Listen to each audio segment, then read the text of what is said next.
ఇది నన్ను స్నేహితులు అనే దాని మీద నేను జ్ఞాపకం చేద్దామని స్నేహితులు అనే సందర్భం మీద దేవుని వాక్యం నుంచి నేను మీతో మాట్లాడడం కొరకు ఈ సమయంలో ఇష్టపడుతున్నా. ఈ ఫ్రెండ్షిప్ డే అనేటువంటిది స్నేహితుల చెప్పండి, మీరు కూర్చోండి, స్నేహితుల దినోత్సవం కదా. ఓకే, ఈ సందర్భంలో 3 రకాలుగా స్నేహితుల గురించి నేను చెప్పాలని నేను రాత్రి కొంత సమయం కొంచెం ప్రిపేర్ అయ్యాను. మొదటిది యోబు స్నేహితులు, రెండవది దావీదు స్నేహం లేక దావీదు స్నేహితుడు, మూడవది మన ప్రభు యేసుక్రీస్తు స్నేహితుడు. యేసు ప్రభు కూడా స్నేహితులు ఉన్నారా? రైట్, ఆయన పలికిన మాట మీకు తెలియజేస్తాను. మొదటిది యోబు స్నేహితులు.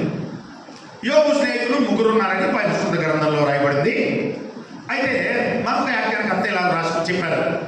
ఏమిటన్నారంటే యోబుకి 4 స్నేహితులు ఉన్నారు అనే విషయాన్ని ఆయన జ్ఞాపకం చేశారు. కానీ ఆయన మరికొన్ని కోట్ చేస్తున్న తెలియజేస్తున్న సందర్భాలు ఇదివరకు తెలియజేశారు. కానీ పరిశుద్ధ గ్రంథంలో రాయబడిన విధానంలో నేను మీకు జ్ఞాపకం చేయాలని ఇష్టపడుతున్నాను. యోబు గ్రంథంలో చూడండి, యోబు గ్రంథం 2వ అధ్యాయం 11వ వచనం మనసు పెట్టి ఆలకించాలని మరొకసారిగా జ్ఞాపకం చేయబడుతున్నారు. తెమానీయుడైన ఎలిఫజు, సూహీయుడైన బిల్దదు, నయమాతీయుడైన జోఫరు అను యోబు 3 స్నేహితులు. యోబు 3 చెప్పండి స్నేహితులు. వచ్చినమంతా చదవట్లేదు, ఊరికే జ్ఞాపకం చేస్తున్నాం. ప్రభునందు మిక్కిలి ప్రియులారా, యోబు గ్రంథం 2వ అధ్యాయం 11వ వచనంలో 3 కనబడుతున్నారు. ఎవరు? యోబు యొక్క చెప్పడమా స్నేహితులు. అయ్యా, ఈ స్నేహితుల యొక్క దినోత్సవం రోజున యోబు యొక్క స్నేహితుల గురించి జ్ఞాపకం చేసుకుంటున్నాం. యోబు యొక్క స్నేహితులు 3 ఇక్కడ మనం చదువుకున్నాం. మొదట ఆయన పేరు ఏం పేరంటే ఎలీఫజు, రెండో ఆయన పేరు ఏం పేరంటే బిల్దదు, మూడో ఆయన పేరు ఏం పేరంటే జోఫర్. ఆలోచన చేయండి, జోఫర్. ఈ 3 యోబు స్నేహితులు. ఓకేనా? రైట్.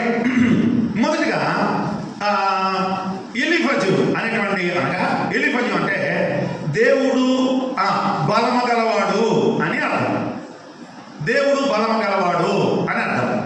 అదే సమయంలో లేక మరొక అర్థం కూడా చూడవచ్చు, బంగారము నిర్మలము చేయును అని అర్థం కూడా. బంగారము నిర్మలము చేయును అని అర్థం. అంటే దేవుడు బలము గలవాడు అని అర్థం ఒకటి. రెండవదిగా చెప్పండి, బంగారము నిర్మలము చేయువాడు అని కూడా అర్థాన్ని వ్యాఖ్యానకర్త రాసి వచ్చారు. అది మీకు జ్ఞాపకం చేస్తున్నాను. అంతేకాదు యోబును గురించిన లేక ఎలీఫజును గురించిన వాక్యాలు, ఎలీఫజును గురించినటువంటి సంగతులు యోబు గ్రంథంలో 2వ అధ్యాయం 11వ వచనంలో, 4వ అధ్యాయం 1వ వచనంలో, 15వ అధ్యాయం 1వ వచనంలో, 22వ అధ్యాయం 1వ వచనంలో, 42వ అధ్యాయం 7వ వచనం. ఇది ఎలీఫజును గురించినటువంటి సంగతులు. ఓకేనా? ఎలీఫజును గురించినటువంటి సంగతులుగా లేఖనాల్లో మనము జ్ఞాపకం చేసుకోవచ్చు. రైట్. అదే సమయంలో మరొక స్నేహితుడు ఉన్నాడు. ఆయన పేరు ఏం పేరు? బిల్దదు. ఈ 11వ వచనంలోనే బిల్దదు అనగా వాదించువాడు అని అర్థం. బిల్దదు అనగా వాదించువాడు అని అర్థం. ఇది 2వ స్నేహితుల గురించి చెప్పాడు. లేక వివాదపు పుత్రుడు అని అర్థం. వాదించువాడు, లేకపోతే చెప్పండి వివాదపు పుత్రుడు అని అర్థం. 2వ ఇది 2వ స్నేహితుడి గురించి చెప్పబడినటువంటి మాట. ఈ బిల్దదును గురించిన వచ్చిన 2వ అధ్యాయం 11వ వచనంలోను, 8వ అధ్యాయం 1వ వచనంలోను, 18వ అధ్యాయం 1వ వచనంలోను, 25వ అధ్యాయం 1వ వచనంలోను, 42వ అధ్యాయం 9వ వచనంలోను. ఇది బిల్దదును గురించి యోబు గ్రంథంలోనే ఇవన్నీ కూడా బిల్దదును గురించినటువంటి, అంటే బిల్దదు అనే యోబు 2వ స్నేహితుని గురించిన సంగతులు. రైట్. మూడవదిగా మూడో స్నేహితుడి పేరు ఏం పేరు? జోఫర్. జోఫరు అనగా మోటువాడు అని అర్థం. మోటువాడు. జోఫర్ అనగా మోటువాడు అని అర్థం. లేక కిచకిచలాడువాడు అని అర్థం కూడా తీసుకోవచ్చు. కిచకిచలాడువాడు. మొదట చెప్పండి. మోటువాడు. జోఫర్ అంటే మోటువాడు లేక కిచకిచలాడువాడు అనే అర్థం కూడా ఒక వ్యాఖ్యానకర్త రాసుకొచ్చాడు ఈ మూడవ స్నేహితుడి గురించి. ఆలోచించండి. జోఫర్ను గురించిన వాక్యాలు, దీని గురించి ఈయన పేరు గురించిన వాక్యాలు 1 2వ అధ్యాయం 11వ వచనం. ఈ ముగ్గురికి ఉంటుంది. యోబు గ్రంథం 2వ అధ్యాయం 11వ వచనం, 11వ అధ్యాయం 1వ వచనం, 20వ అధ్యాయం 1వ వచనం, 42వ అధ్యాయం 9వ వచనం. జోఫర్ను గురించి మళ్ళీ నేను ఎందుకు రిపీట్ చేయలేదంటే అప్పుడు గ్యాప్ చెప్తున్నాను కదా, రాసుకోవడం సరిపోతుంది కదా. అందుకని ఇది ముగ్గురు స్నేహితుల గురించి వ్రాయబడిన వచనాలు. ముగ్గురు స్నేహితులు పేర్ల యొక్క అర్థాలు. రైట్. అయితే ఈ ముగ్గురు మొదట యోబుతో వీళ్ళకున్నటువంటి యోబు పట్ల వీళ్ళకున్నటువంటి ఆ మంచి మనసు లేక స్నేహం ఎలా ఉంది అనేటువంటిది మనం చూస్తే మొదటి విధానం చాలా భక్తిగాను, చాలా స్నేహితంగాను, చాలా సంతోషంగాను, యోబు యొక్క కష్టాల్లో ఆదరించే వారిగాను ఉన్నారు ఈ ముగ్గురు స్నేహితులు. అయితే ఈ ముగ్గురు స్నేహితుల యొక్క మొదటి స్థితి వేరు, ఈ ముగ్గురు స్నేహితుల యొక్క కడపడి స్థితి వేరు. మొదటి స్థితి ఎలా ఉందో చూసి కడపడి స్థితి ఎలా ఉందో చిన్నగా మనం జ్ఞాపకం చేసుకున్నాం. మొదటగా యోబు శ్రమల పాలైపోయి తెలుసు కదా. యోబు 7 కుమారులు, 3 కుమార్తెలు. మొదటి అధ్యాయంలో 500 జతల ఎడ్లు, ఇంకా గొర్రెలు, ఇంకా రకరకాలుగా పనివారు, ఇవన్నీ ఒంటెలు, గాడిదలు, ఇవన్నీ మొదటి అధ్యాయంలో ఎన్నో మనం యోబు గురించి చూస్తాం. రైట్. ఒకటి చెప్పండి. కుమారులు చనిపోయారు, కుమార్తెలు చనిపోయారు, పనివారు చాలా మంది చనిపోయారు, ఒక్కొక్కడు మిగిలి వచ్చాడు, ఒంటెలు, గాడిదలు, ఇవన్నీ కూడా ఒక్కొక్కటిగా చనిపోయినటువంటి పరిస్థితులు మనకు తెలుసు. అలాంటి పరిస్థితుల్లో చివరికి యోబు దేహం మీద కూడా చెప్పండి అనారోగ్యం వచ్చింది, గాయాలు పాలైపోయి అయ్యో రషలు కారిపోతున్న పరిస్థితి. సాతానుడు యోబుని మొత్తడానికి ఆ పరిస్థితులు అలాగూ దేవుడు సమకూర్చిన సందర్భం మనం బాగుగా ఎరుగుతాం. ఆలోచించారా? యోబు ఒక ప్రత్యేకమైనటువంటి విశ్వాస జీవితానికి ప్రపంచంలో క్రైస్తవులకు గుర్తించిన ఒక ప్రత్యేకమైనటువంటి మాదిరికరమైన వ్యక్తి. ఎంత వ్యాధి అయినా బాధ అయినా, అందరూ చనిపోయినా, అందరూ నన్ను విడిచిపెట్టి వెళ్ళిపోయినా, మరణం వరకు నేను యథార్థతను విడిచిపెట్టను అని చెప్పి యోబు జీవితంలో ఒక మంచి మాట వ్రాయబడింది. ఆ మాట చూడండి దేవుని పరిశుద్ధ గ్రంథంలో మనం ఇలా చూస్తాం. ఎప్పుడు వరకు విడిచిపెట్టడు అంటే యథార్థతను నేను నా మరణం వరకు. యోబు చూడండి 27వ అధ్యాయం, యోబు గ్రంథం 27వ అధ్యాయం 5వ వచనంలో ఏం రాయబడిందంటే, మీరు చెప్పినది న్యాయమని నేను ఎంత మాత్రమో ఒప్పుకోను, మరణము వరకు నేను అంత మాత్రము యథార్థతను విడువను అన్నాడు. అంటే ఆరోగ్యం నన్ను విడిచిపెట్టి వెళ్ళిపోయినా, నా పిల్లలు చనిపోయినా, నన్ను విడిచిపెట్టిపోయినా, నా కుమార్తెలు, నా కుమారులు, నా ఒంటెలు, చివరికి నా స్నేహితులు, వీళ్ళందరూ కూడా ఏమైనా కానీ నేను మరణము వరకు ఏం చేయను, యథార్థతను విడిచిపెట్టను అని యోబు ఈ గట్టి స్టేట్మెంట్ ఇచ్చేసాడు. సరే, ఆలోచన చేయండి. అది ఆయన విశ్వాసం, అది ఆయన భక్తి జీవితం. యోబు అనే మనుషుడు ఆలోచన చేయండి. ఎంతగానో క్రైస్తవులు ఎలాగో చిన్న శ్రమలకు బెదిరిపోతున్నారా, నా సంగతి చూడండి అని ఒక సవాలుగా యోబు జీవితం పరిశుద్ధ గ్రంథంలో దేవుడు వ్రాయించి ఉంచాడు ప్రియ. రైట్. ఇలాంటి సమయంలో వాళ్ళు ఎంత ఆదరిస్తున్నారో చూడండి. ఇప్పుడు 2వ అధ్యాయం 11 నుంచి చూడండి. 2వ అధ్యాయం 11 నుంచి 11 పర్యాయములైనా వాళ్ళు ఎంతో ఆదరణకరమైన మాట మాట్లాడారు చూడండి. ఇప్పుడు యోబు గ్రంథం 2వ అధ్యాయం 11వ వచనం నుంచి వాళ్ళు ఎలాగో ఆదరించారో చూడండి. స్నేహితులు, మంచి స్నేహితులు, యోబు స్నేహితులు చాలా మంచి స్నేహితులు. చూడండి 11 నుంచి ఇప్పుడు చూస్తారా? 11 నుంచి 2వ అధ్యాయం 11 నుంచి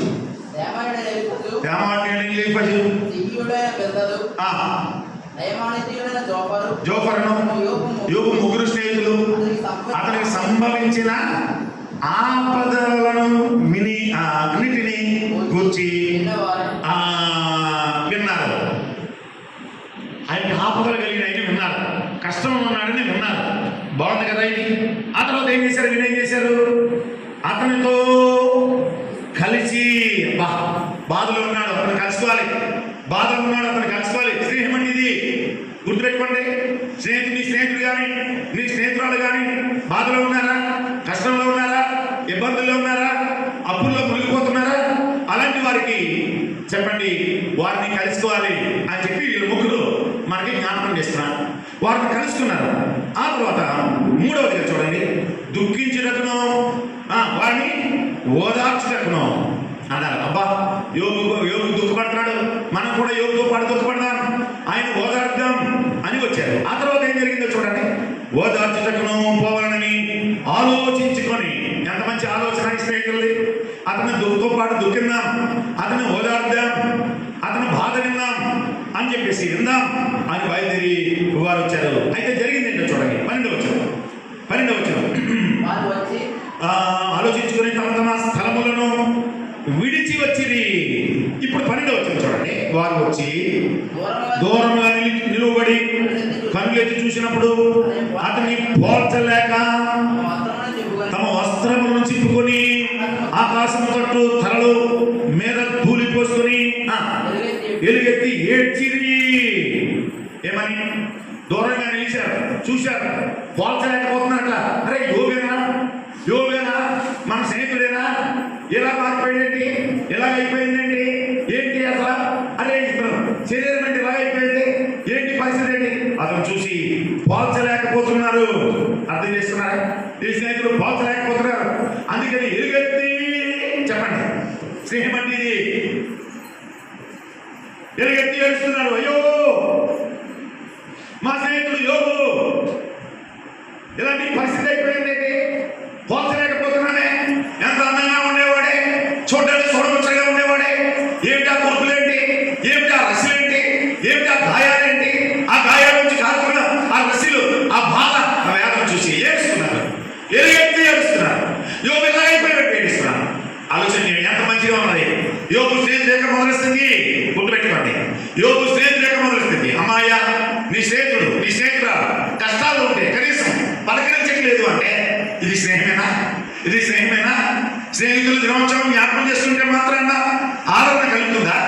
స్నేహితుల యొక్క దినోత్సవాన్ని గుర్తు చేసుకుని వేడుకలు చేసుకోవద్దని నేను చెప్పట్లేదు, తప్పని నేను చెప్పట్లేదు. కానీ ఈ లక్షణాలు లేకపోతే ఆ దినానికి విలువ లేదు ప్రియుల. ఈ లక్షణాలు లేకపోతే అది సరైన స్నేహితుడు అనిపించుకోవడానికి వీళ్ళేది ప్రియుల. ఆలోచించారా? ఇది మంచి స్నేహితుల యొక్క లక్షణాలు ఇలా ఉన్నవి. ఓకేనా? గుర్తుపెట్టుకోండి, ఇది యోగు స్నేహితుల యొక్క లక్షణాలు. ఎంత ఏడుస్తున్నారో, ఎంత బాధపడుతున్నారో పోతలేని పరిస్థితుల్లో చూస్తూ అయ్యో అని చెప్పి ఏడుస్తూ ఓదార్చడానికి వెళ్ళి ఏం చేశారో చూడండి. చెప్పమాట 13వ వచనం. ఎలుగెత్తి ఏడ్చి అతని బాధ అత్యధికముగా ఉండేదని గ్రహించి ఎవరునో అతనితో ఒక మాటను పలుకక రేయింబగలు 7 దినములు అతనితో కూడా నేల మీద కూర్చున్నాడు. ఆలోచన చేయండి. వాళ్ళు కూడా సదుపాయాలు విడిచిపెట్టుకున్నారు. ఎవరి కోసం? పరుపు మీద పడుకోవాల్సినటువంటి ఆలోచన చేయండి. ఎలిఫజు, బిల్దదు, జోఫరు అనేటువంటి వారు వీరి ముగ్గురు కూడా ఎంతో సంతోషంగా వారి కుటుంబాలతో ఆనందించవలసిన దానికి బదులు వచ్చి యోగుతో పాటు నేల మీద పడి ఏడుస్తూ నేల మీద 7 దినములు దుఃఖంతో వాళ్ళు కూడా ఏడ్చారు. ఆహార పదార్థాలు మానవేసుకున్నారు, సరైన వస్త్రాలు వేసుకోలేకుండా ఏడుస్తూ కన్నీరుతో 7 దినాలు నేల మీదే కూర్చున్నారు. అంటే దీని అర్థం ఏంటి? అతని కష్టాల్లో పాటు వీళ్ళు కూడా ఏం చేసినట్టు పాలిభాగస్తులు అయ్యారు. దేవుని వాక్యం చెప్తుంది, ఏడ్చి వారితో ఏడుగుడి అని. కష్టాలు ఉన్న వారితో పలకరించుట, ఆదరించుట, పరామర్శించుట ఇది స్నేహితుని యొక్క లక్షణం, ఇది స్నేహితుని యొక్క విధానం, ఇది స్నేహితుని యొక్క పద్ధతి. అదే సమయంలో గుర్తించండి. అందుచేత యోగు యొక్క ముగ్గురు స్నేహితులు ఇంతగా చేయడం యోగుకి ఎంత సంతోషం. అయితే కొంతకాలం ఇలా కొనసాగింది. నా స్నేహితులు అంటే అంతా అంటున్నాడు. కొంచెం ముందుకెళ్ళిన తర్వాత ఈ స్నేహితులు కనపడి స్థితి చూడండి ఒకసారి. ఈ స్నేహితుల యొక్క కనపడి స్థితి అంటే ఈ స్నేహితులు యోబు స్నేహితుల యొక్క మొదటి స్థితి ఎలా ఉంది, ఆ తర్వాత మొదటి స్థితి ఎంతవరకు అంటే 11 నుండి 13 వచనాల్లో ఇంచుమించుగా 11 మంచి లక్షణాలు వాళ్ళు ఉన్నాయి. అలా రాసుకుని 11 లక్షణాలు తర్వాత మీరు ఇంటికి వెళ్ళిన చూసుకోండి. ఈ యోబు గ్రంథం 2వ అధ్యాయం 11, 12, 13 వచనాల్లో యోబు ముగ్గురు స్నేహితుల్లో 11 మంచి లక్షణాలు అక్కడ నాకు దొరికాయి. మీకు ఎక్కువ దొరికితే రాసుకోండి. అక్కడ 11 మంచి లక్షణాలు ఉన్నాయి. వారి ఆలోచన కానీ, వారి మాటలు కానీ, వారు చేసే విధానం కానీ, వారు ఏడ్చే విధానం కానీ, ఇవన్నీ కూడా మా స్నేహితులు లేకపోతే మేము ఉండలేము దేవా అన్నట్టు, మా స్నేహితుడు అనారోగ్యంగా ఉంటే మేము ఎందుకు ఆహారం తినాలి అన్నట్టు వాళ్ళు ఎంతగానో దుఃఖించి ఏడ్చినట్టు. రైట్, ఇది మొదటి స్థితి. ఇలాంటి వాళ్ళు కావాలి స్నేహితులు అంటే, ఇలాంటి వారు కావాలి స్నేహితులు అంటే. అయ్యా అమ్మ గుర్తుపెట్టుకున్నారా? రైట్, ఇది ఇలా ఉంటుందిగా. ఈ యోబు యొక్క స్నేహితులు మనం ఇలా చూస్తున్నాం. రైట్, ఆ తర్వాత వీళ్ళ పరిస్థితి మరికొంత సమయం ముందుకు వెళ్ళిన తర్వాత వీళ్ళ పరిస్థితి ఏమైందో చూడండి. ఏమైంది?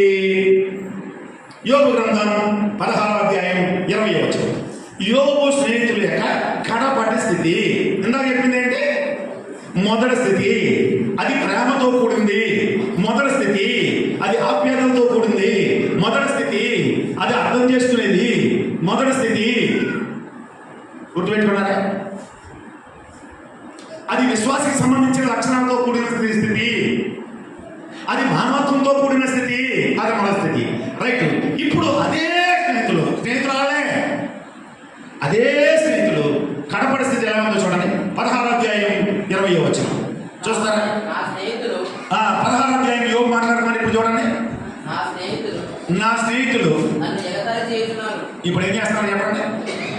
అరే అంత ముందు ఏం చేశారు? అయ్యా అయ్యా అమ్మ గుర్తుపెట్టుకోండి. ముందు ఈ స్నేహం ఎలా ఉంది? కడపడి స్థితి చూడండి. నా స్నేహితులు నన్ను ఏం చేస్తున్నారు? ఎగతాళి చేస్తున్నారు. ఇది ఫ్రెండ్షిప్ డే అంటే ఎగతాళి చేస్తున్న వ్యక్తికి ఫ్రెండ్షిప్ డే అని ఆనందిస్తే మనం ఉపయోగం ఏంటి? లేఖనం ఏం చెప్తుందో చూడాలి కదా. నా స్నేహితులు నన్ను ఎగతాళి చేయించున్నారు. ఎంత బాధపడుతున్నారో చూడండి. ముందేమన్నారు? ఆ మాటలు లేవు. ఇప్పుడు ఏడ్చారు కదా, అది లేదు. ఇప్పుడు ఎగతాళి చేస్తున్నారు. సమయం తక్కువగా ఉంది కనుక ఓరిక నేను క్లుప్తంగా జ్ఞాపకం చేస్తున్నాను. రెండవదిగా ఎగతాళి చేస్తున్నారు. రెండవది ఇంకేం చేస్తున్నారు చూడండి. 19 ఇదే యోబు గ్రంథం 19వ అధ్యాయం 19వ వచనం. నా ప్రాణ స్నేహితులందరికీ ఇప్పుడు చెప్పండి. రెండవది ఏం చేస్తున్నారు? అసహించుకుంటున్నారు. ఈ స్నేహితుడు ఏమైపోయాడు? అసహించుకుంటున్నారు. నా ప్రాణ స్నేహితులకి నేను ఏమైపోయాను? నన్ను చూస్తే ఏం చేస్తున్నారు? అసహించుకుంటున్నారు. నా దేహాన్ని చూసి ఏం చేస్తున్నారు? అసహించుకుంటున్నారు. వాళ్ళు అసహించుకుంటున్నారు అనే విషయాన్ని రెండవదిగా జ్ఞాపకం చేస్తున్నారు. మూడవదిగా అంటే ఎక్కువ వివరించడానికి లేదని జ్ఞాపకం చేస్తున్నారు. మూడవదిగా ఇంకేం చేస్తున్నారు? 19:14 నా ప్రాణ స్నేహితులు ఇప్పుడు ఎప్పటి చివరికి ఏం చేశారు? అయ్యా చివరికి ఏం చేశారు? మరచిపోయారు. అరే అరే మొదట ఏం చేశారు? అర్థం చేసుకోండి. ఇప్పుడు ఏం చేస్తున్నారు? నన్ను మరచిపోయారు. నా ప్రాణ స్నేహితులు నన్ను మరచిపోయారు. యోబు బాధపడుతున్నాడు. యోబు వేదన చెందుతున్నాడు. ఇలా అనుకున్నాడు, ఏంట్రా ఇప్పుడు లెక్కలో చెప్పనా? ఒరే మనమంతా కలిసి చదువుకున్నాం, మనమంతా కలిసి ప్రయాణాలు చేశాం, మనమంతా కలిసి ఉద్యోగాలు చేశాం. నువ్వు ఎక్కడికో ట్రాన్స్ఫర్ అయిపోయిన తర్వాత కనీసం నన్ను మర్చిపోయావు, ఫోనన్నా చేయట్లేదు అంటారు అక్కడక్కడ. అక్క నాకు ఫోనన్నా చేయట్లేదు, మా స్నేహితులు నాకు ఫోనన్నా చేయట్లేదు, మా స్నేహితులు నాకు ఫోనన్నా చేయట్లేదు అంటారు కదండి. అంటే మన స్నేహితులు ఏమైంది అని మాట్లాడుతూ ఉంటారు. మీరు అర్థం చేసుకోండి అమ్మా, మనసు పెట్టండి. కనుక యోబుతో నోటితో ఇస్తున్నటువంటి సాక్ష్యం ఏంటంటే, నా ప్రాణ స్నేహితులు నన్ను ఏం చేశారు? నన్ను మరచిపోయారు. మొదటి మాట ఎగతాళి చేశారు. ఏమన్నాడు? రెండవ మాట నన్ను అసహించుకుంటున్నారు నా స్నేహితులు. మూడో మాట, నన్ను మరిచిపోయారు. నాలుగో మాట ఏంటంటే 16:2 నాలుగో పదం 16వ అధ్యాయం 2వ వచనం యోబు గ్రంథం. ఇట్టి మాటలు అనేకములు నేను విని ఉన్నాను. మీరందరూ బాధకే కర్తలు కానీ ఆదరణకు కర్తలు కారు. ఇప్పుడు చెప్పండి, అంతకుముందు బాధలో పారిభాగస్తులైన వాళ్ళు ఇప్పుడు ఏం పెడుతున్నారు? బాధ పెడుతున్నారు. స్నేహితుడు అంటారా? గుర్తుపెట్టుకోండి.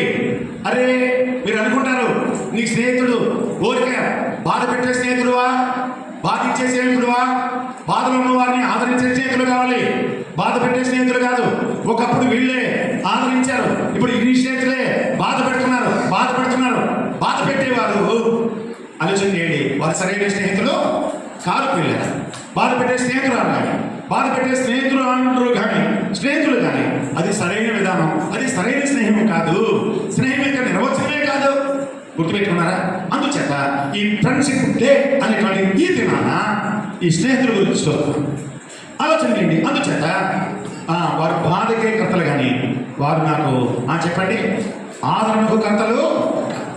యోబు స్నేహితుల వల్ల యోబు చివరికి ఏం చేస్తున్నాడో చూడండి. 16వ అధ్యాయం 21వ వచనం. యోబు స్నేహితుల వల్ల యోబు మిగిలిన చివరికి 16వ అధ్యాయం 21వ వచనం ఏమన్నాడు? 16:21 చదవండి. నరపుత్రుని విషయమై వారి స్నేహితులతో వ్యాజ్యమాడవాలని కోరి నేను దేవుని తట్టు దృష్టించి కన్నీళ్లు ప్రవాహముగా విడిచుచున్నాను. యోబుకి ఈ స్నేహితుల ద్వారా చివరికి ఏమొచ్చింది చెప్పండి అమ్మా. అలాంటి స్నేహితులు ఎవరైనా ఉంటే మార్చుకోండి. నీ స్నేహితుడు కన్నుల్లోంచి ఆనందాన్ని చూడవలసింది పోయి, ఆనంద బాష్పాలు చూడవలసింది పోయి, వేదనతో కన్నీళ్లతో బాధపడిపోతున్నటువంటి స్నేహితుడు నీకుంటే, అలా నువ్వు బాధపడితే, లేక నేను ఎవరైనా బాధపడుతుంటే అది సరైన స్నేహమో కాదు. యోబు సాక్ష్యం ఇస్తా ఉన్నాడు. యోబు సాక్ష్యం ఇస్తున్నాడు, అంటున్నాడు మీరు దీనికి ముందు బాధకే కర్తలు అన్నాడు. తర్వాత ఏమంటున్నాడు అంటే కన్నీళ్ళు ఎలా వస్తున్నాయి? ప్రవాహం వల్లెను. ఎలా అంటే చెప్పండి. నా కన్నీళ్ళు ఎలా వస్తున్నాయి? ప్రవాహం వల్లే. నా కన్నీళ్ళు ప్రవాహం వల్ల 21వ వచనంలో మనం చూస్తున్నాము. అలా అయితే యోబు కన్నీళ్ళు నుంచి ఆ బాధలో ఉండగా, ఆ వేదనలో ఉండగా కన్నీళ్లు తొడవలసింది పోయి, కన్నీళ్లు తొడవలసిన స్నేహితులు ఇప్పుడు చెప్పండి కన్నీళ్లు రప్పిస్తున్నారు. అయ్యా అమ్మా, ఈ స్నేహితులు నమ్మితే ఎట్లా గుర్తు చెప్పండి? ఇలాంటి స్నేహితులు. అందుకనే ఆలోచన చేయండి. పరిశుద్ధ గ్రంథంలో నమ్మదగిన స్నేహితులు ఉన్నారు, నమ్మదగని స్నేహితులు ఉన్నారు, మొదటిగా నమ్మించిన స్నేహితులు ఉన్నారు, చివరిలో విడిచిపెట్టి వెళ్ళిపోయిన స్నేహితులు ఉన్నారు. ఆలోచించండి. కష్ట సుఖాల్లో ఎమ్మడించిన స్నేహితులు ఉంటారు, అదే సమయంలో కష్టాలు వచ్చినప్పుడు విడిచిపెట్టి వెళ్ళిపోయే స్నేహితులు కూడా ఉంటారు. మనం పాడతాం, స్నేహితుడు ప్రాణప్రియుడు ఇతడే నా ప్రియ స్నేహితుడు, ప్రాణప్రియుడు ఇతడే నా ప్రియ స్నేహితుడు. ఇంకా పాడతాం, నా సమీప బంధువుడు, ఇంకా రకరకాలుగా. నిజమే ప్రియమైన వాళ్ళరా, ఈ సారాంశాన్ని ప్రతి స్నేహితుడు కలిగి ఉండాలి, ప్రతి స్నేహితుడు కలిగి ఉండాలి. అప్పుడే ఈ ఫ్రెండ్షిప్ డే అనే దానికి అది విలువ దక్కుతుంది అనేది మనం గమనించాలి. కనుక యోబు యొక్క స్నేహితులు, ముగ్గురు స్నేహితులు. మొదటి ఆయన పేరు చెప్పండి త్వరగా, ఎలీఫజు. రెండో ఆయన పేరు బిల్దాదు. మూడో ఆయన పేరు జోఫర్. వాళ్ళ పేర్లు అర్థాలు మనం విన్నాం, వారి గురించి రాయబడిన వాక్యాలు కూడా మనం విన్నాం, వారు చూపించిన మొదటి ప్రమాణం విన్నాం. వారు మొదటి స్థితి చూశారు, చివరి స్థితి, కడపడి స్థితి వాళ్ళది దిగజారి గాయపరచబడిన వారిని ఇంకాను గాయపరచబడడం, ఇలాగ మనం చూస్తున్నాము. ఈ విషయాలు గుర్తించండి. ఒకటి, ఎగతాళి చేస్తున్నారు చివరిలో 11 రకాలుగా ఆదరించిన వారు. మొదటి 2వ అధ్యాయం 11, 12, 13 వచ్చినాల్లో 11 మాటలు అక్కడ ఉంటాయి, ఆదరణకరమైన విషయాలు. వారు చేసే క్రియలే కానీ, వారు మాట్లాడే మాటలు కానీ అలాగే ఉన్నాయి. ఆ తర్వాత మాత్రం కడపడి స్థితి రెండవదిగా అసహించుకున్నవారు, మూడవదిగా మర్చిపోయినవారు, నాలుగవదిగా బాధకే కర్తలు అని చెప్పారు. ఐదవదిగా కన్నీళ్లు రప్పిస్తున్నారు. అమ్మా, నీ స్నేహితుడు నువ్వు కన్నీళ్ళు రప్పిస్తున్నావా? నీ స్నేహితురాలకి కన్నీళ్ళు రప్పిస్తున్నావా? నీ స్నేహితుడికి నువ్వు కన్నీళ్ళు రప్పిస్తున్నావా? ఫ్రెండ్షిప్ డే బ్రదర్, ఉపయోగపడి బ్రదర్. ఫ్రెండ్షిప్ డే సిస్టర్, ఉపయోగపడి సిస్టర్. ఆలోచించే బైబిల్ సరైనటువంటి నిర్వచనం చెప్తుంది. మరొక స్నేహితుల గురించి మనం క్లుప్తంగా చిన్న మాట చూసుకుని మనం జ్ఞాపకం చేసుకుంటాం. సమయాలు మొదలైన 18వ అధ్యాయం మొదటి వచ్చిన త్వరగా చూస్తారా? 18వ అధ్యాయం మొదటి వచ్చిన దావీదు సౌలుతో మాట్లాడి సాధించినప్పుడు యోనాతాను హృదయం దావీదు హృదయంతో కలిసిపోయాను. యోనాతాను చదువు దావీదును తనకు ప్రాణ స్నేహితుడుగా భావించుకొని అతన్ని ప్రేమించాను. ఈ మాట చూడండి. ఈ స్నేహితుడు ఎవరు? యోనాతాన్ మీ స్నేహితుడు ఎవరంటే దావీదు అంటాడు. దావీదు మీ స్నేహితుడు ఎవరంటే యోనాతాన్ అంటాడు. ఎంత బాగుందండి. యోనాతాను దావీదు ప్రాణ స్నేహితులు. యోనాతాను అనగా యెహోవా అనుగ్రహించెను అని అర్థం. మరి ప్రింకితాడో ఏంటో ఏకర్త ఆగ్రహించని రాశాడు. అది నేను అనుగ్రహించను అనేది నేను రాస్తాను. యోనాతాను అనగా యెహోవా అనుగ్రహించెను అన్న. యోనాతాను అనగా యెహోవా అనుగ్రహించెను అన్న.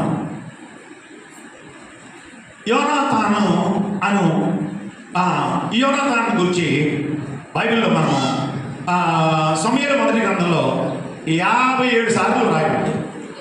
సమూయేలు గ్రంథంలో యోనాతాను గురించి మొదటి గ్రంథంలో 57 సార్లు రాయబడింది. అదే సమయంలో సమూయేలు రెండవ గ్రంథంలో యోనాతాను గురించి 18 సార్లు రాయబడింది. యోనాతాను గురించి 18 సార్లు రాయబడింది సమూయేలు రెండవ గ్రంథంలో. రైట్. యోనాతాను ప్రియులు గమనించండి, 14 మంది యోనాతాను అనేటువంటి పేరు గలవారు పరిశుద్ధ గ్రంథంలో బైబిల్లో 14 మందిని మనం చూస్తాం. 14 మంది యోనాతాను ఉన్నారు. మనము దేవుని పరిశుద్ధ గ్రంథంలో మాట జ్ఞాపకం చేసుకుంటాం. గుర్తించండి. అంతేకాదు యోనాతానులో మంచి లక్షణాలు ఉన్నాయి. యోనాతాను అనే ఈ స్నేహితుడు, దావీదు స్నేహితుడు, ఈయనలో మనకు మంచి లక్షణాలు ఉన్నాయి. గుర్తుపెట్టుకున్నారా? స్నేహితుడు అంటే ఇలా ఉండాలని చెప్పచ్చు. చూడండి ఒక మాట. ఏంటి మంచి లక్షణాలు? 18:1 దావీదు ఇప్పుడు చెప్పండి, ఈ స్నేహితులు ఏం కలిసినాయి? చేతులు కాదు, ఏం కలిసాయి? హృదయాలు. అమ్మా, హృదయాలు కలవాలి. హృదయాలు కలుస్తున్నాయా? హృదయాలు కలిస్తే నిజమైన స్నేహం. అయ్యా, హృదయం కలుస్తుందా? నిజమైన స్నేహం అదే. హృదయాలు కలవకపోతే, కఠినంగా ఉంటే అది సరైన స్నేహం ఎలా అవుతుంది? సరైన స్నేహం కాదు. కనుక ఈ స్నేహితుల్లో ఉన్నటువంటి మంచి లక్షణాలు ఏంటంటే, ఈ స్నేహితులందరూ ఒకరు హృదయంతో ఒకరు ఏమైంది చెప్పండి? కలిసిపోయాను. రైట్. ఈ స్నేహితుల్లో ఉన్న మరొక లక్షణం ఏంటి అంటే 18:1 చదవండి మళ్ళా. దావీదు దారించినప్పుడు ఓకే. ఇంకా ఏ స్నేహితుడు అంట? ప్రాణ స్నేహితుడు. ప్రాణం. నువ్వంటే ప్రాణం. ఏ స్నేహితుడు? ప్రాణ స్నేహితుడు. ఇదండి స్నేహితుడు. నా ప్రాణం ఆయన ప్రాణం కలిసి ఉంటుంది అన్నట్టు. ఇది స్నేహం అంటే, ఇది ప్రాణ స్నేహం అంటే. గుర్తుపెట్టుకోండి. ఇది 18:1 చూస్తాం. మూడవ పాయింట్ కూడా 18:1 ఆలోచన చేయండి. మళ్ళీ చదివి.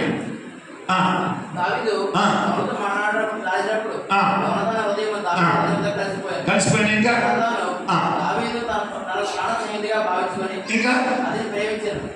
ఇది ప్రేమ గల స్నేహితుడు.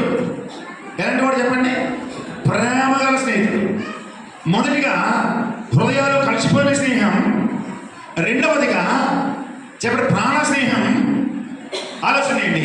మూడవదిగా ఆలోచన ప్రేమ గల స్నేహం. నాలుగవదిగా సమూయేలు మొదటి గ్రంథం 19:2 సమూయేలు మొదటి గ్రంథం 19:2 త్వరగా చూడండి. సౌలు కుమారుడు యోనాతాను. దావీదు బహు ఇష్టగలవాడు. దావీదు అంటే బహు అబ్బా, ఇది ఇష్టమైన స్నేహం. ఇది ఎలా చెప్పండి, ఒకరంటే ఒకరు ఇష్టం. యోనాతాను నువ్వు లేకపోతే నేను ఉండలేను అని అన్నట్టు, దావీదు నువ్వు లేకపోతే నేను ఉండలేను అన్నట్టు. దావీదు అంటే యోనాతానుకి ఏంటి చెప్పండి, ఇష్టం ఇష్టం ఇష్టం.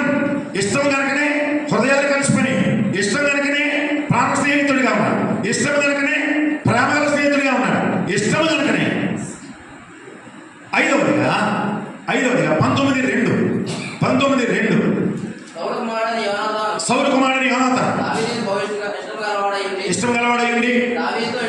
దావీదుతో ఇట్లను, నా తండ్రి అయిన సౌలు నిన్ను సంపూర్ణ ప్రయత్నం మీద ఉన్నాడు, కాబట్టి నీవు ఆ ఉదయం జాగ్రత్త పడి అంటే ప్రమాద పరిస్థితుల నుండి తప్పించే స్నేహితుడు. అయ్యా అమ్మ అర్థమైందా? ఈ స్నేహితుడు దావీదుని సౌలు చంపాలనుకుంటున్నప్పుడు, మా నాన్న నేను చంపాలనుకున్నాడు, తప్పించుకుని తప్పించుకో అంటే ఆలోచన చేయండి. శ్రమ స్నేహితుల మీద రావడం, అపాయం స్నేహితుల మీద రావడం, యోనాతాను ఇష్టపడలేకపోతున్నాడు. నా స్నేహితుని మీదకి ఈ అపాయం నా తండ్రి నిలబెడుతున్నాడే, అపాయం తప్పించేవాడే అసలైన అపాయంలో గెంటేసేవాడు స్నేహితుడు ఎలా అవుతాడు? అపాయాన్ని ఎక్కించేసేది స్నేహితుడు ఎలా అవుతుంది? ఆలోచన చేయండి. అసలైన స్నేహితులు వీళ్ళిద్దరిని మనం గమనిస్తాము, రైట్? ఇక మూడో స్నేహం ఎక్కువ చెప్పడానికి లేదు, గమనించండి. ఇది ఎవరి స్నేహం? యోనాతాను దావీదు. అయ్యా యోనాతాను దావీదులా ఉండండి. అయ్యా అమ్మా యోనాతాను దావీదులా ఉండండి. ఆలోచన, మంచి స్నేహం ఆలోచన చేయండి. అలా ఉంటే ఎంత మంచి స్నేహమో మీరే ఆలోచించండి. ఆ తర్వాత యేసు ప్రభువు ఏం చెప్పారో చూడండి.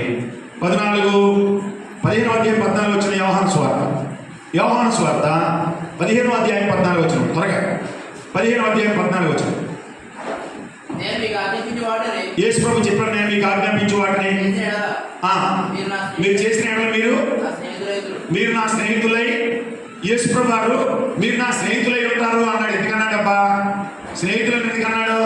శిష్యులారా అన్న మాటలున్నాయి, కుమారులారా అన్న మాటలున్నాయి, పిల్లలారా అన్న మాటలున్నాయి. ఇక్కడేమన్నాడు మీరు చెప్పండి, ఇక్కడేమన్నాడు చెప్పండి అమ్మా?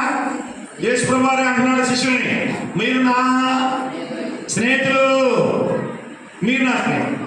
యేసు క్రీస్తు ప్రభు వారు చెప్తున్నాడు. యేసు అనగా అర్థం ఏంటి? రక్షణ, రక్షకుడు. యేసు అనగా రక్షకుడు. ఇది గ్రీక్ పదం నుండి వచ్చింది. యేసు అనే పదం తెలుగు పదం కాదు, గ్రీక్ పదం నుండి వచ్చింది. ఆలోచించండి. గ్రీకులో యేసు, తెలుగులో వస్తే యేసు అంటే రక్షణ అర్థం. తెలుగులో రక్షణ, యేసు అనగా రక్షణ. ఆలోచన చేయండి. క్రీస్తు అంటే అభిషక్తుడు అని అర్థం. క్రీస్తు అంటే అభిషక్తుడు, యేసు అంటే రక్షకుడు, రక్షణ, క్రీస్తు అంటే అభిషక్తుడు. కాబట్టి ఈ రక్షణ కలిగించే అర్థం ఇచ్చే యేసు, ఈ అభిషక్తుడు అనే అర్థం ఇచ్చే క్రీస్తు అని కలపడేప్పుడు యేసు క్రీస్తు తనతో ఉన్నటువంటి శిష్యులు అంటున్నాడు, మీరు నా చెప్పండి స్నేహితులు ఎందుకన్నాబ్బా? స్నేహితులు ఎందుకన్నాడు? ఆలోచన చేయండి. స్నేహితులను ఎందుకన్నాడు అంటే ఆ మాట చూడండి. స్నేహితులను ఎందుకన్నాడు అంటే 15:15 అది యోహాను సువార్త. దాసుడు తన యజమానుడు చేయదాన్ని ఎందుకన్నాడు?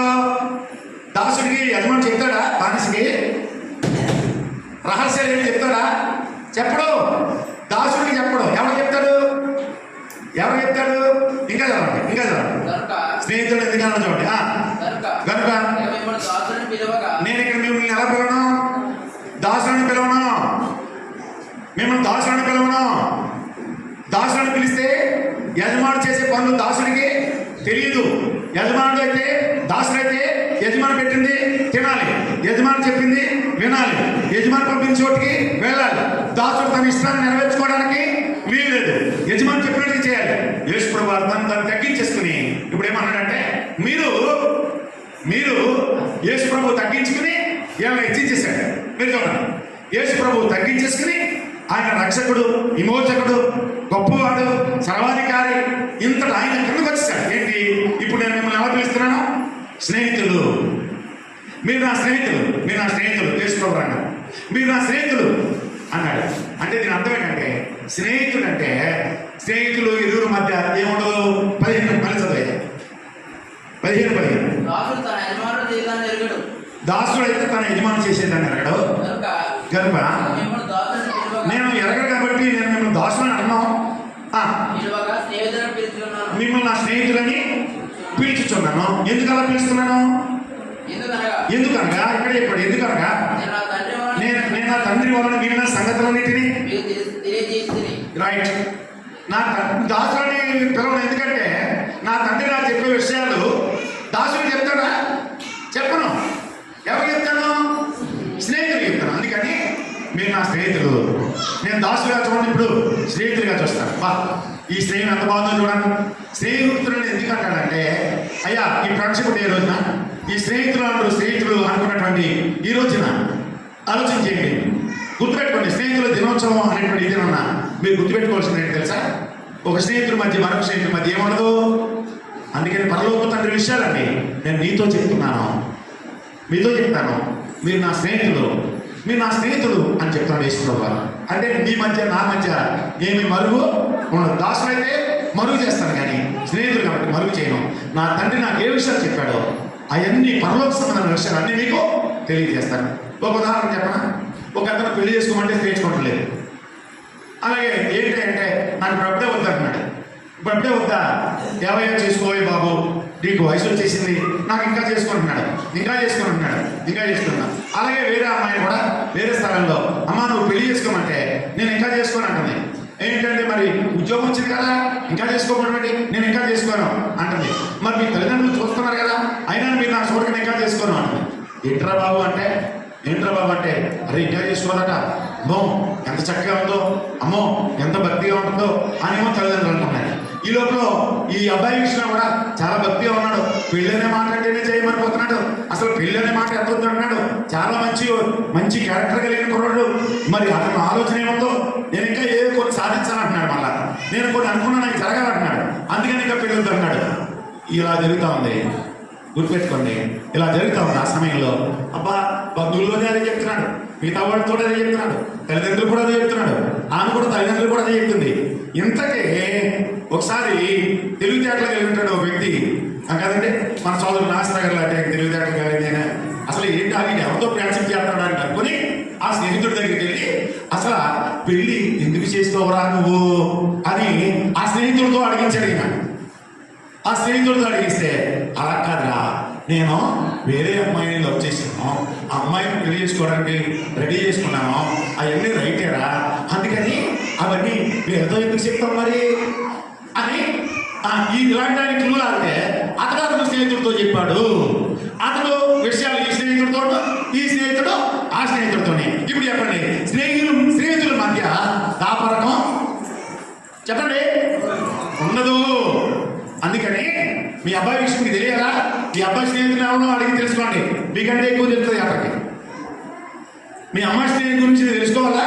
మీ అమ్మాయి ఫ్రెండ్ ఎవరో తెలుసుకోండి, ఆ అమ్మాయిని అడగండి, స్నేహితులు అడగండి, ఈ విషయాలన్నీ తేటకు వస్తాయి. అందుకే స్నేహము అంటే ఇరువుల మధ్య అడ్డుగోడ ఉండదు, తెర ఉండదు. యేసు ప్రభు గారు మనం స్నేహితులుగా చేసుకోవడానికి ఆలోచన చేశారా? మీరు నా స్నేహితులు, నేను కుమారులుగా మిమ్మల్ని రక్షించుకున్నాను, దాసులుగా ఉన్నటువంటి వారిని తిరిగి స్వతంత్రంగా చేశాను, కుమారత్వంలోకి తీసుకొచ్చాను. అయితే మన స్నేహితులు అనేటువంటి పదం ప్రాముఖ్యమైనది మనం చూస్తున్నాము. స్నేహితులని పదం ఎందుకు వాడుతున్నానంటే, నేను ఈ లోకానికి ఏ పర్పస్ మీద ఈ లోకానికి నేను తేబడ్డాను, నా పరలోక తండ్రి ఏ ఉద్దేశంతో నన్ను ఇక్కడ తీసుకొచ్చాడో అది నెరవేర్చడానికి నేను ఇక్కడికి వచ్చాను. అందుచేత ఏది మరుగు చేయకుండా 17 యోహాను సువార్తలో 17 ఏది మరుగు చేయకుండా అవన్నీ మీతో చెప్తున్నాను. మీరు నా స్నేహితులను చెప్తున్నాను. పరలోకం గురించి మీకు మరుగు చేయను. ఆలోచన చేయండి, పరలోకంలో వచ్చే బహుమానాల గురించి మీకు మరుగు చేయను. నా తండ్రి అని చెప్తే అది మీకు తెలియజేస్తాను. మీరు నా దాసులు కాదు, ఇప్పుడు మీరు నాకెవరు? స్నేహితులు. అమ్మా ఇలాంటి స్నేహితులుగా మీరు నా స్నేహితులు. యోనాతాను హృదయం, దావీదు హృదయం కలిసిపోయిన స్నేహం. భార్య భర్తలు ఉంటే ఎంత బాగుంటుంది, అలాంటిది అక్కచెల్లెలు ఉంటే ఎంత బాగుంటుంది, అలాంటిది అన్నదమ్ములు ఉంటే ఎంత బాగుంటుంది. అలాంటిది ఆలోచన చేయండి. ఇలాంటి స్నేహం లేకపోతే ఫ్రెండ్షిప్ వద్దే బాబా మాట. Friendship day. ఇష్టం చెల్లి, ఫ్రెండ్షిప్ డే ఈరోజు. అరే చెప్పుకో, తప్పు కాదు. దాని సారాంశం తెలుసా? అయ్యా చెప్పుకో, తప్పు కాదు. దాని సారాంశం తెలుసా? తెలిస్తే పాటించు, ప్రాణ స్నేహితుడిగా భావించు, హృదయాలు కలిసిపోయేటట్టుగా ఉండండి. అప్పుడే ప్రభు సంతోషిస్తాడు, ప్రభు మహింపరచబడతాడు. అలా ఉండాలని పరలోకన ప్రభు ప్రపంచానికి వచ్చి కలువరి శిలువలో రక్తాన్ని కాచి ప్రాణం పెట్టి తిరిగి లేచాడు. ప్రాణ స్నేహితుడు ఏం చేస్తాడో యేసు ప్రభు పలికినటువంటి మాటలు. ఒకటి, స్నేహితులను పిలుస్తున్నాడు 14:15-14. రెండవదిగా, తండ్రి వలన సంగతులన్నీ మీకు తెలియజేస్తానన్నాడు 15-16. మూడవదిగా,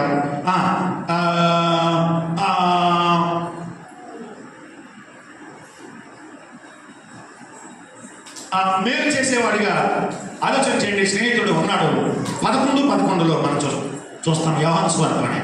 అంతేకాదు, కన్నీళ్ళు విడిచే స్నేహితుడిగా ఉన్నాడు. ఆలోచన చేయండి.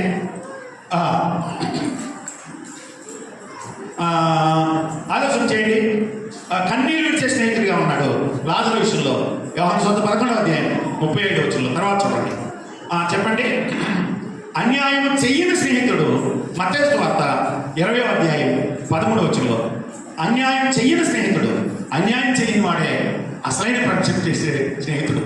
అన్యాయం చేయని వాడు స్నేహితుడికి అన్యాయం చేస్తూ ఫ్రెండ్షిప్ చేయడం ఏం బాగుంది చెప్పండి. అంతేకాదు, అదే యోహాను సువార్త 11:43-44 తన స్నేహితుడు మనం ప్రాణం పెట్టి వాడి కంటే మిగిలిన వాడికి ఎవరుంటారు? కాబట్టి ప్రాణం పెట్టే స్నేహితుడు, ప్రాణం తీసే స్నేహితుడు కాదు. ఈ దినాల్లో స్నేహితులు ప్రాణాలు తీయలేదా? స్నేహితులు అందరూ ప్రాణాలు తీయలేదా? ఇది నిజమైన స్నేహమా? ఇది నిజమైన ఫ్రెండ్షిప్పా? ఇది నిజమైన చెప్పండి స్నేహితుల దినోత్సవమా? ఇలాంటి వ్యర్థమైన పనులు, వాక్యానికి విరుద్ధమైనటువంటి చేసి ఫ్రెండ్షిప్ అనుకోవడం మంచిది కాదు. అసలైన ఫ్రెండ్షిప్ ఉన్నటువంటి విలువ తీసేయకూడదు. అసలైన ఫ్రెండ్షిప్ యొక్క విలువ ఏంటంటే తన స్నేహితుల కొరకు ఇద్దరు మరుగు లేకుండా ప్రాణ స్నేహితుడిగా భావించి కలిసి జీవిస్తూ చనిపోయే వరకు ఒకరిని ఒకరిని విడిచిపెట్టలేకుండా ఉండడమే మంచి స్నేహం. అది మంచి ఫ్రెండ్షిప్ డే. అది మంచి ఆలోచన చేయండి. స్నేహితుల యొక్క దినోత్సవం అనే విషయాన్ని గమనించండి.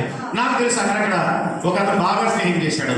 మా బంధువుల్లో ఒక అతను నాకు బాగా తెలుసు స్నేహం చేశాడు. అది చెప్పకూడదు మాట, అయినా మీకు జ్ఞాపకం చేస్తాను. ఇలాంటి స్నేహితులు ఉన్నారని జ్ఞాపకం చేస్తున్నాను.